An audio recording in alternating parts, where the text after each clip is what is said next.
Pessoal, eu quero conversar com vocês hoje sobre o segundo tema dessa série.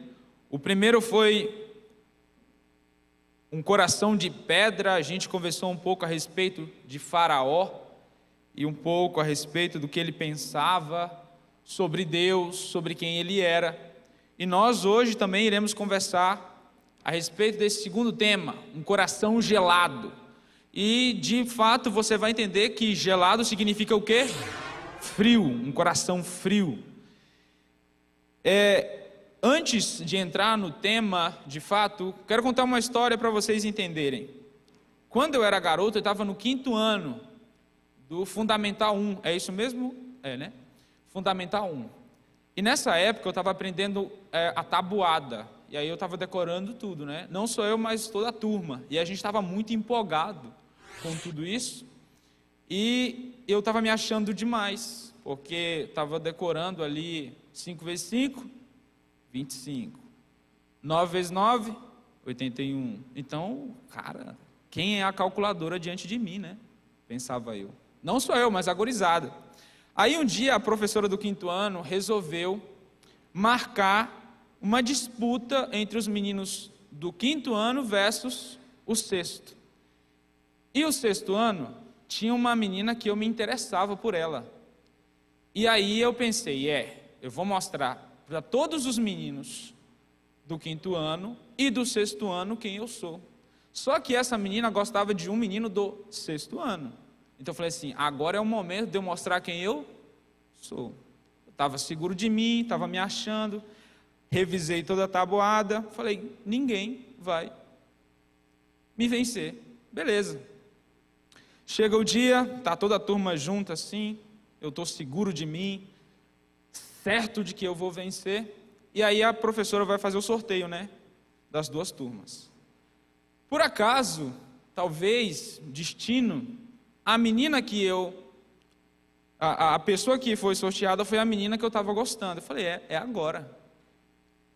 Eu vou, infelizmente, ter que humilhar a menina que eu estou gostando. Aí a professora fez essa pergunta da tabuada. Todos estão prontos? Eu falei, sim, todos prontos, todo mundo, beleza, ela lá, eu aqui. Quanto é 5 vezes 5? Responda no quadro. E coloca em reais. Aí beleza. Ela foi, eu fui. Eu coloquei 25 reais. Então coloquei reais. Aí ela colocou 25,00. Aí beleza. Na minha cabeça eu tinha o quê? Vencido, e ela também, então estava tudo certo. Só que a professora disse assim, eu não vou citar o nome da menina, porque vai lá, né? Fulana ganhou. Aí eu, como assim ela ganhou? Eu coloquei 25 reais. E ela colocou 25 reais, vírgula. Ela explicou, ó, a maneira certa de expressar é a segunda, a que ela colocou. Aí eu fiquei assim, tão sem graça. A minha bola, ela murchou de um jeito que ela se enfiou dentro da terra, assim. Fiquei sem graça, assim. E naquele dia, eu aprendi uma coisa, que a gente precisa ser humilde. Depois a gente foi conversar um pouco, e eu os meninos da minha turma e eles, né? Aí ela contou uma coisa, que na noite anterior, ela tinha tido um sonho daquele momento, que aquela situação iria acontecer. Ela não sabia com quem era, mas ela sabia qual era a conta e como ela tinha que colocar o resultado no quadro. E eu fiquei impressionado, eu falei, não vale, né? Deus estava com ela, então não tem como. Aí, gente, lembrando, eu fiquei, quando eu estava fazendo essa meditação aqui, essa reflexão, eu lembrei dessa história. E eu queria convidar você a abrir o livro de Daniel capítulo 4, tá bom? Abra a sua Bíblia no livro de Daniel, capítulo 4. Abra aí, deixa bonitinho. A gente vai aqui refletir um pouco sobre essa história. Normalmente a gente pensa que uma pessoa humilde é uma pessoa pobre, certo? Mas nem sempre é isso. Porque você já viu rico humilde?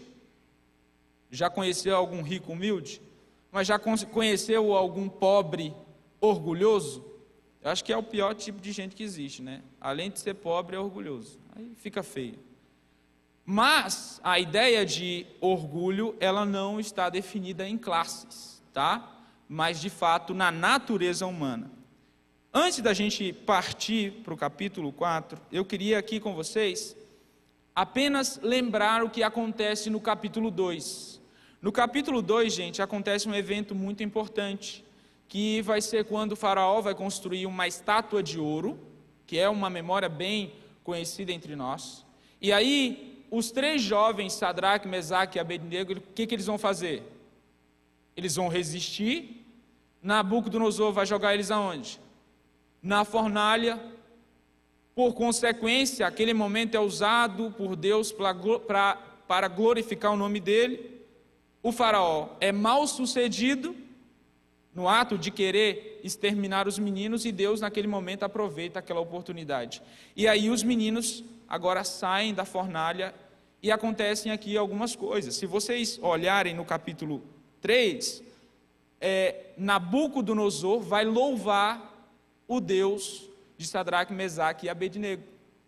Um outro detalhe é que ele vai fazer um decreto reconhecendo o Deus de Sadraque, Mesaque e Abednego e também de Daniel. Só que aqui nesse enredo ele não está. Então agora, diante da Babilônia, Deus ele é reconhecido entre os deuses. Só que tem um detalhe. Nesse capítulo, você entende que Faraó reconhece o Deus dos meninos, no entanto, ele ainda não adora, ele está numa espécie de, beleza, existe o Deus dele, mas não significa que os outros não existam. Ele ainda continua politeísta, adorando vários deuses, tá? Então, dentro desse enredo e do capítulo 2, a gente vai fazer uma pausa e a gente vai orar, para que a gente possa compreender agora o capítulo 4, tá? Oremos. Querido Jesus, muito obrigado, Senhor, pela oportunidade de mais um dia na Tua presença, um domingo onde podemos louvar o Teu nome e aprender sobre a Tua palavra, que Teu Espírito esteja conosco no nome de Jesus, amém. Agora no capítulo 4, você vai perceber um pouco que Nabucodonosor, ele adorava um deus chamado Marduk, tá? Marduk era um deus que simbolicamente ele tinha alguns significados. Se vocês olharem na imagem aí, ele vai ter uma quantidade de olhos, percebe? Não é apenas 2, ele tem quantos aí? 4. Então o significado dos 4 olhos é que ele tinha a capacidade de fazer o quê? Ver todas as coisas. Além disso, ele tinha fogo saindo do quê? Da sua boca, e representava sabedoria. E além disso, ele era o Deus que, de alguma maneira, tinha vencido as trevas, que o dragão representa exatamente isso. E ele era o Deus que Nabucodonosor adorava, ainda nesse contexto. Então, quando você tem isso em mente, você começa a ver como é que era mais ou menos o pensamento de Nabucodonosor. E não tinha apenas Marduk, existiam vários deuses. Se você para estudar um pouquinho da mitologia da Babilônia, você vai perceber que, às vezes, cada cidade tinha um deus para aquela cidade. E Babilônia era Marduk. Só que uma coisa que você vai perceber é que o coração de Nabucodonosor continuava ainda frio, mesmo ele tendo uma experiência com Deus no capítulo 2. Ele vê Sadraque, Mesaque e Abednego não serem queimados, aparece uma 4ª pessoa, mas mesmo assim ele não se prostra, não se entrega por inteiro. E aí é que a gente percebe que o coração dele ainda continua frio. Se a gente agora olhar o verso 4, vamos lá comigo, verso 4. Esse capítulo 4, ele foi uma carta deixada pelo próprio Nabucodonosor, tá? Olha o que diz essa carta. Eu, Nabucodonosor, estava satisfeito e próspero em minha casa e no meu palácio. Então, perceba aqui que no verso 4, a minha versão é NVI, tá, gente? Se tiver um pouco diferente da sua, ela é NVI. Você vai perceber que ele estava o que, gente? Satisfeito. Em outras palavras, ele estava confortável em sua vida, nos seus afazeres. No verso 5 vai dizer assim: tive um sonho que me deixou o que, gente? Alarmado. Olha que interessante. Estando eu deitado em minha cama, os pensamentos e visões que passaram pela minha mente me deixaram o quê? Atemorizados. Então, ele estava ali deitado e de repente ele começou a ter sonhos, visões, e aquilo começou a amedrontar ele. Agora eu gostaria que você pulasse para o verso 9. Nos versos anteriores, o que acontece é, ele vai chamar os magos, assim como no sonho anterior da estátua, para interpretar. Só que novamente, os sábios, os sacerdotes ali do templo de Nabucodonosor não irão conseguir interpretar o sonho. E ele vai chamar Daniel, no qual ele chamava de Belsazar. Ele chama ele, e aí a gente vai ver o que acontece no verso 9. Eu disse a Belsazar, chefe dos magos, sei que o Espírito dos santos deuses está em você, e que nenhum mistério é difícil demais para você. Olha que interessante, pega aqui a comparação de Daniel no início, e agora como Nabucodonosor, ele tem um certo respeito por ele. Ele sabe que Daniel não é qualquer pessoa. Olha o poder da influência que Daniel já está tendo ali naquele domínio. Vamos continuar. Vou contar-lhe o meu sonho, interprete-o para mim. Verso 10. Estas são as visões que tive quando estava deitado em minha cama.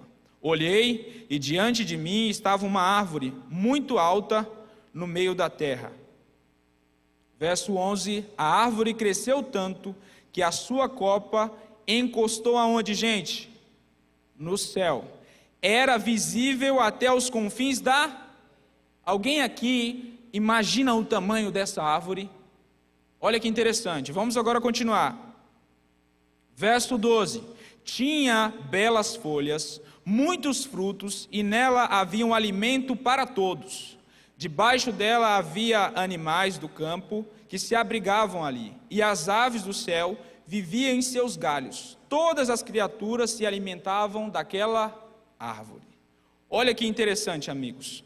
Você vai perceber que existem alguns elementos aqui no sonho de Nabucodonosor. Primeira coisa, o que ele vê, gente? Uma árvore, certo?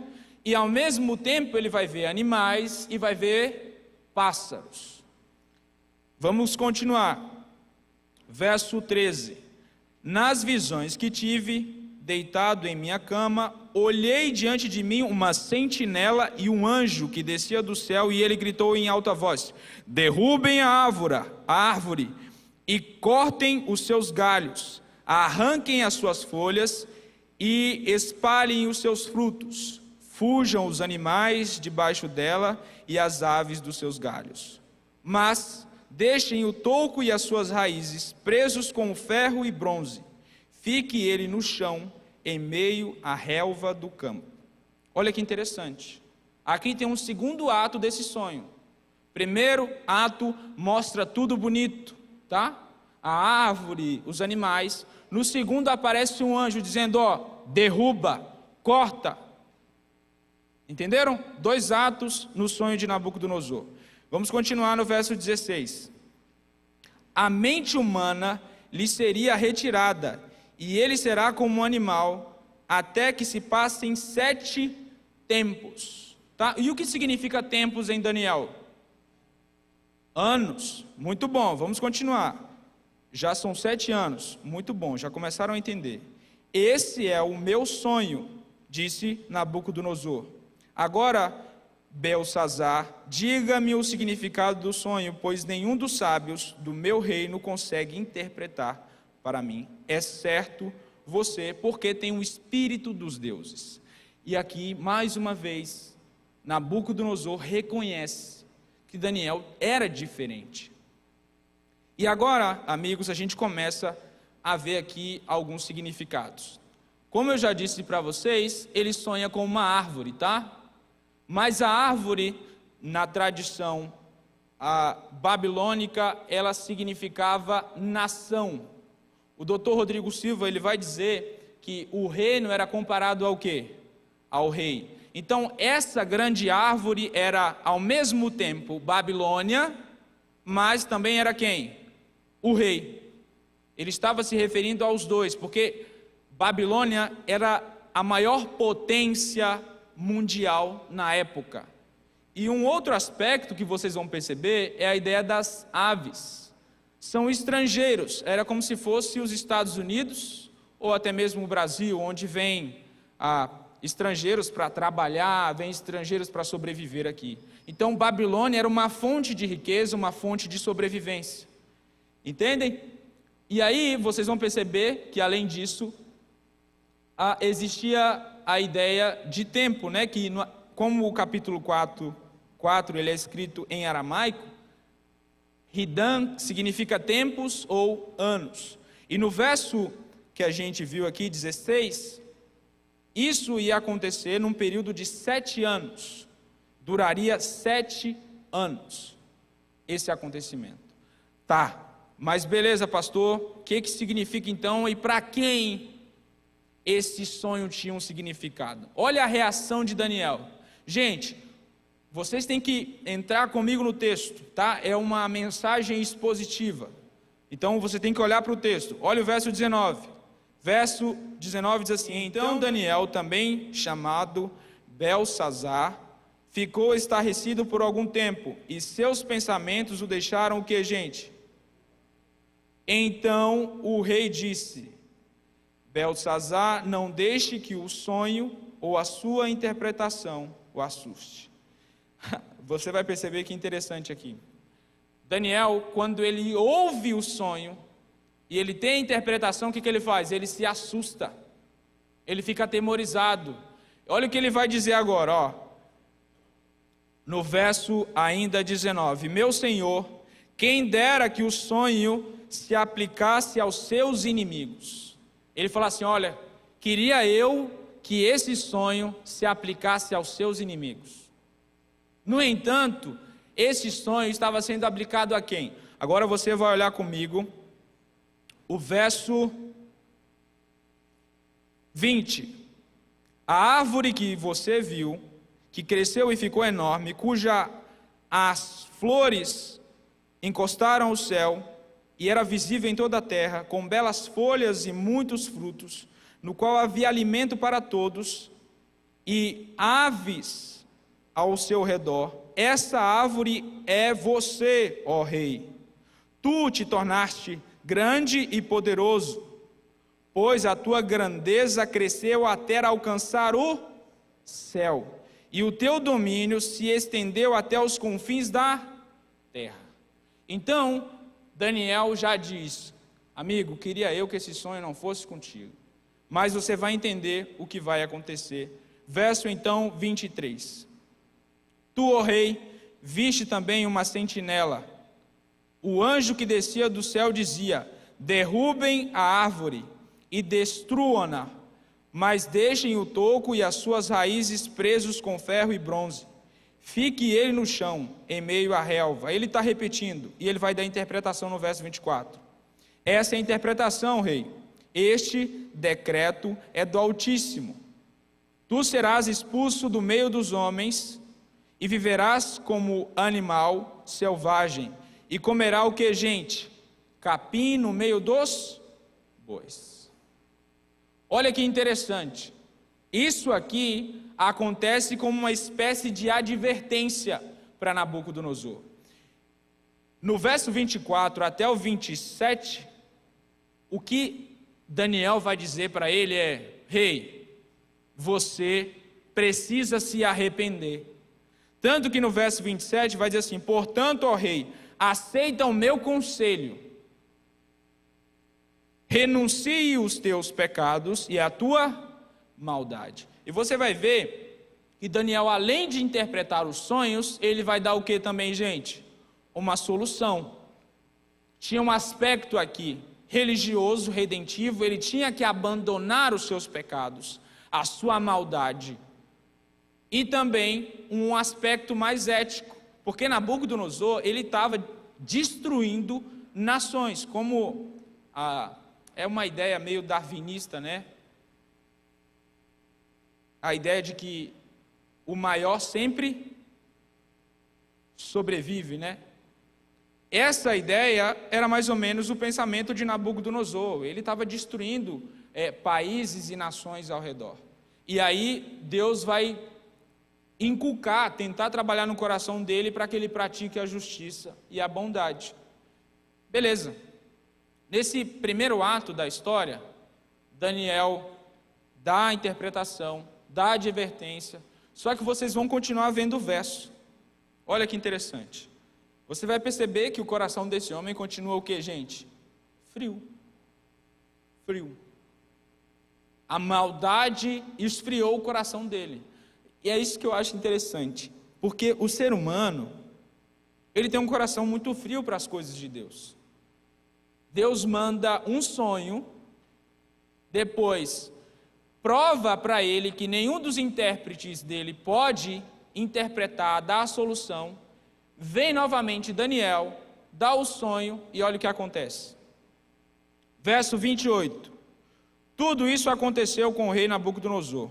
12 meses depois, 12 meses são quanto tempo, gente? 1 ano. Quando o rei estava andando no terraço do palácio real da Babilônia, ele disse o quê? Acaso não é esta a grande Babilônia que eu construí como capital do meu reino, com o meu enorme poder e para a minha glória e majestade? E a gente não pode negar, principalmente os historiadores, arqueólogos, quando a gente olha para a Babilônia, fazia parte das maravilhas do mundo antigo. E se você, aqui eu trouxe uma figura, né? Olhar como era desenhado, de fato era um lugar, uma cidade com um design muito diferente. Aqui eu trouxe mais uma imagem, são as muralhas aqui, ó, construídas por Hammurabi. Lembram do código de Hammurabi? Olho por olho, dente por dente? Então, é interessante quando a gente estuda um pouquinho ali da dinâmica de Babilônia, ela se tornou muito grande por conta das regras do código de Hammurabi. Então, teve muita influência ética de Hammurabi. Aqui a gente tem mais uma imagem do que tinha. Então, olha o tamanho, eram 1.012 hectares. A gente também eles tinham 27 quilômetros de extensão, 7 metros de espessura. E o rio Eufrates, né, ele passava ali perto, então abastecia toda a cidade. Então, de fato, era uma cidade bem desenhada, bem estruturada. E ele não podia querer ou não, de algum momento, pensar, cara, eu construí uma boa cidade. No entanto, o problema, se você olhar no texto, é que ele diz assim, ó, o verso 30, com o meu enorme poder. O centro da ação dele está em quem? Nele. E para a minha glória. Então, o problema de Nabucodonosor era ele mesmo. Esse aqui era o problema dele. A grandeza dele. Ele era o centro de tudo. Tanto que no verso 31 a gente vai ver o sonho acontecendo com ele. E ele agora, leiam comigo. As palavras ainda estavam nos seus lábios quando veio uma voz do céu e disse: é isto que está decretado a você, rei Nabucodonosor. Sua autoridade real lhe foi tirada. No momento em que ele estava se exaltando ali, glorificando a ele mesmo, Deus se levanta e diz: teu poder foi tirado. Vai sair. E aí acontece que ele sai, e tem uns relatos históricos que contam que a esposa dele, o reino dele ficou meio que de escanteio. E uma pergunta muito interessante é essa aqui: por que não tomaram o reino de Nabucodonosor? Na cultura eles acreditavam que quando uma pessoa era possuída, como aconteceu com ele, era uma espécie de entidade divina. Então eles respeitavam, porque se eles matassem o rei, a entidade passaria para quem? Para ele. Então eles tinham esse respeito ou esse medo, tá? E aí interessante, gente, é essa frase de Platão que ele diz: quer conhecer um homem, lhe dê poder. Essa é uma frase muito interessante. Uma vez eu estava jogando bola com a gurizada no Salt. E no Salt a gente vai lá para crescer. E uma das coisas que eu mais aprendi no Salt foi a quebrar o meu eu. Um dia tinha um cara do quarto ano de futebol, quarto ano de Salt, e no colégio tem esses campeonatos de futebol, né? E no primeiro ano ele tinha ganhado, no segundo ele tinha ganhado, e no terceiro ano consecutivo ele tinha ganhado. Quando chegou no último ano dele, e o meu era o terceiro, a gente estava sentado ali, né, como os bons amigos, como é internato, você senta, conversa, bate um papo. E ele tinha dito isso: ó, eu ganhei no primeiro, no segundo, no terceiro, e vou ganhar nesse último ano. Só que ele falou com ar de arrogância. E aquilo me subiu assim, sabe? Eu falei: não fala isso, cara, você vai despertar o meu eu. Aí eu olhei para ele assim, e aí a galera começou a gravar, né? Eu falei assim, eu ia falar o nome dele. Eu falei: cara, nem que eu te quebre, mas tu não ganha. E assim, começou uma brincadeira, mas um lado sério. Aí tinha os outros meninos da sala, falaram assim: ó, tu também não vai ganhar. Só que ele era bom, não era qualquer pessoa. Ele era bom. Começou o campeonato, o primeiro jogo foi contra o time dele. A gente ganhou de 2-1. Aí eu enchi o peito, passava perto dele, a gente sentava junto, já não começou a sentar mais. Beleza, foi jogo de lá, jogo de cá, a gente se encontrou mais uma vez. O meu time ganhou dele de 1-0. Pronto, enchi o peito. Eu queria ensinar para ele que ele não ia ganhar. Jogo para lá, jogo para cá, e o nosso time foi para a final, versus o dele. Só que era Salt. E esse jogo foi para um nível, gente, tão alto de imaturidade da gente, que o jogo já estava indo assim, sabe? Era violento. Briga. Eu lembro que o pastor, é um pastor muito legal, eu vou citar, o pastor Josafá. Para mim, ele foi o cara assim que mais me ensinou, tanto na sala de aula, como também jogando bola. Porque ele era um cara extremamente humilde. Ele me chamou assim, na frente, né? Estava todo mundo no meio da quadra e chamou ele. E colocou a gente junto, assim, no início do jogo. Deixa eu dizer uma coisa para vocês. Isso aqui é um jogo de futebol. Isso aqui não é uma guerra. Vocês querem ser futuros pastores, mas estão agindo como quem? Aquilo foi um puxão de orelha, né? Porque no início eu queria ganhar desse cara. Eu queria mostrar para ele que ele não tinha que ficar se gabando. Aí na final, foi interessante porque eu queria ter ganhado na final, mas eu não ganhei. Eles ganharam da gente de 2-1, e ele ainda fez um golaço, sabe assim, sabe aquela bola que o cara pega do meio da quadra e dá um chute e a bola sai rasgando assim. E eles ganharam de 2-1 da gente na final. Mas naquele dia eu aprendi uma coisa, que eu queria ensinar para ele a ser humilde, mas cair no mesmo buraco que ele, agindo em orgulho. E gente, o que a gente vê nessa história de Nabucodonosor é de fato o orgulho. É de fato como às vezes a gente pode cair nesse pecado de ceder ao poder, de ceder ao status, seja um cargo na igreja, seja um cargo secular. A gente pode de alguma maneira às vezes cair nesse buraco. Eu cito aqui 2 exemplos de homens que tiveram poder: o próprio Hitler e atualmente o Putin. Quanta maldade ambos, no caso Hitler, fez, tendo poder, influência, a capacidade de liderar, e como o Putin fez há dias atrás e ainda continua fazendo. Então, o poder, ele só revela. O poder não é algo ruim, gente.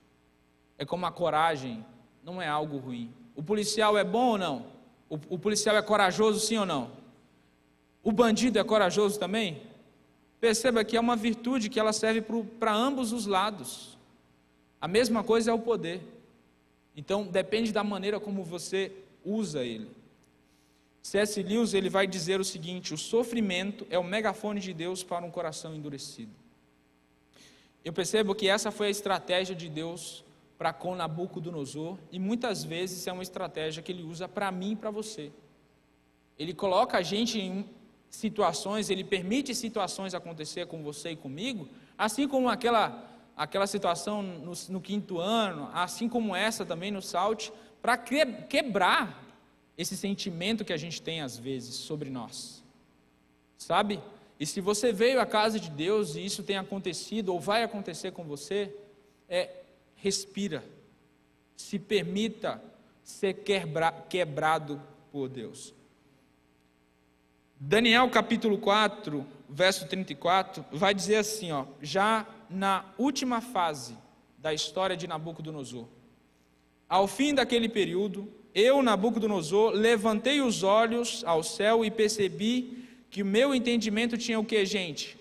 Voltado. Essa expressão eu acho ela muito linda, porque muitas vezes nós não temos o entendimento ou não temos a consciência que estamos perdidos. Se você lembrar, lá no início do capítulo, ele vai dizer assim, eu, Nabucodonosor, estava satisfeito. Se tem uma coisa que nós, como cristãos, não podemos, é nos dar o privilégio de se satisfazer. Porque se você não está sendo incomodado, se você não está sendo, de alguma maneira, pressionado, é porque você está numa zona de conforto, no qual talvez Satanás já tenha anestesiado a sua fé. Isso é muito perigoso, amigos. Ele estava satisfeito. Foi necessário Deus fazer o que fez para que ele voltasse o que, gente? O entendimento. E olha que interessante, quando lhe volta o entendimento. Então, louvei o Altíssimo, honrei e glorifiquei aquele que vive para todo o sempre. Olha que legal. Ele voltou ao entendimento e, de fato, eu estava fora da caixinha. Deus é o verdadeiro. O seu domínio é um domínio eterno. O seu reino dura de geração em geração. E Deus seja louvado por isso. E eu quero mostrar para vocês um vídeo aqui, gente, que eu acho interessante.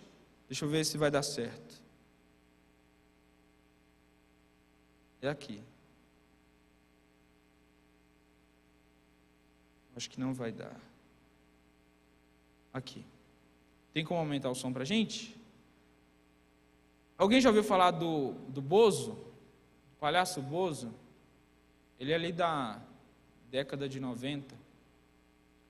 Essa história dele, ele vai contar para vocês, mas me lembrou muito Nabucodonosor, só que agora, num tempo diferente, de uma maneira diferente. Olha o que aconteceu com ele.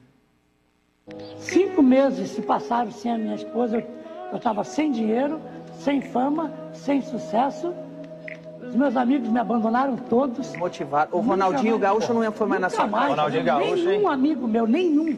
Todos me abandonaram. Bruxo. Entendeu? E eu virei mendigo de rua, dormindo em cima de um papelão, urinando nas calças, fedendo, e as pessoas passando na rua e dizendo: esse aí era o Bozo, amigo do Silvio Santos. A mulher dele traiu ele, foi embora com outro, aí no que é que ele virou.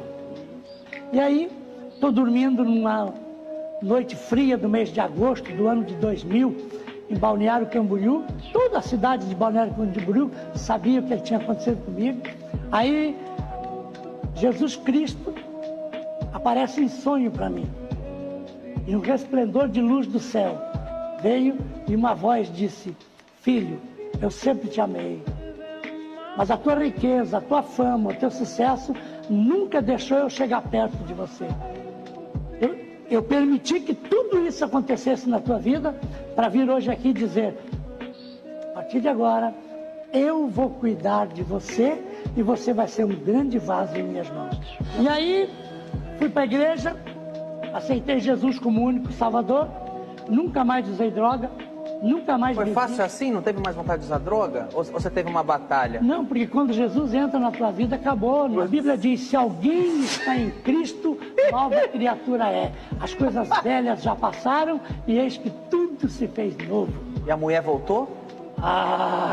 Eu não acabei de falar que nós estamos esperando 40 anos de casado. Esse, Meu amigo, é uma história tão... Eu dou testemunho nas igrejas, é só choradeira. Porque olha só, eu aceitei Jesus. Fui num posto pedir emprego com o seu Alexandre Francisco, pessoa que eu amo, me ajudou tanto. Ele é um homem rico, dono de uma rede de postos de gasolina. Eu fui pedir emprego lá, ele não me deu emprego, mas me deu um terreno avaliado de R$1 milhão para mim começar a minha vida de novo. Caramba. E eu montei o terceiro maior restaurante de Balneário Camboriú, sem nem um centavo no bolso. Como chama o Tudo restaurante? com doação. Não chama mais. Acabou. Chamava Espetinho do Vandeco. Eu atendia 500 pessoas por Por que dia. acabou? Porque em 2011, depois que Jesus fez tudo para que eu voltasse a ser grande de novo, eu fiz uma promessa com Qual? Deus. Eu disse, Senhor, se o Senhor der a minha família de volta, eu devolvo tudo que o Senhor me deu. E Ele tinha me dado o restaurante, eu estava andando de carro importado de novo, morando em apartamento de frente para o mar de novo. E em 2011, Ele disse, agora larga tudo que eu te dei e siga-me. Eu doei o restaurante, doei todos os carros que eu tinha, doei apartamentos, doei tudo. Hoje eu não tenho nada. O carro que eu tenho é um carro 2011 que o meu filho me deu de presente. Mas quando todos pensavam que eu tinha tudo, eu não tinha nada. Hoje que todos pensam que eu não tenho nada, eu tenho tudo. Eu acho esse testemunho muito lindo, porque ele resume exatamente a vida de Nabucodonosor de uma maneira diferente. E essa frase eu acho muito interessante. Quando todos pensavam que eu tinha tudo, eu não tinha nada. E era exatamente o que resumia a vida de Nabucodonosor. Ele estava satisfeito com o que ele achava que era tudo. No entanto, ele não tinha nada. Talvez você esteja acomodado, satisfeito com a sua vida. No entanto, eu convido a você a responder essa pergunta final. Então, pastor, como a gente deixa de ter um coração frio? A mesma coisa se repete da lição anterior do sermão passado. A primeira, prefira o remédio amargo de Deus do que o paliativo do diabo. O paliativo é uma espécie de anestesia. Aparentemente resolve, mas é uma fuga da realidade. E esse remédio, na vida de Nabucodonosor, ficar 7 anos no pasto, foi a maneira mais difícil que Deus encontrou para salvar aquele homem.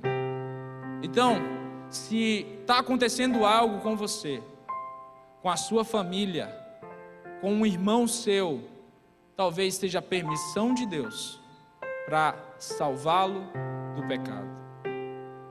A segunda coisa, abandone a idolatria, as ilusões, as crenças falsas. O terceiro, reconheça e se renda ao Deus verdadeiro. O mesmo erro de Nabucodonosor também é o de Faraó. Ambos no início reconheciam, mas não se rendiam. Nós precisamos nos render a Deus. Quarto, use o seu poder para quê, gente? Abençoar. Sua posição, seu dinheiro, nunca para benefício ou exaltação própria. O quinto, não queira ser o centro. Busque de alguma maneira ser humilde, assim como Jesus quando andou por essa terra. Ele tinha todos os poderes do mundo, mas nunca usou para o benefício próprio. E último, louve a Deus.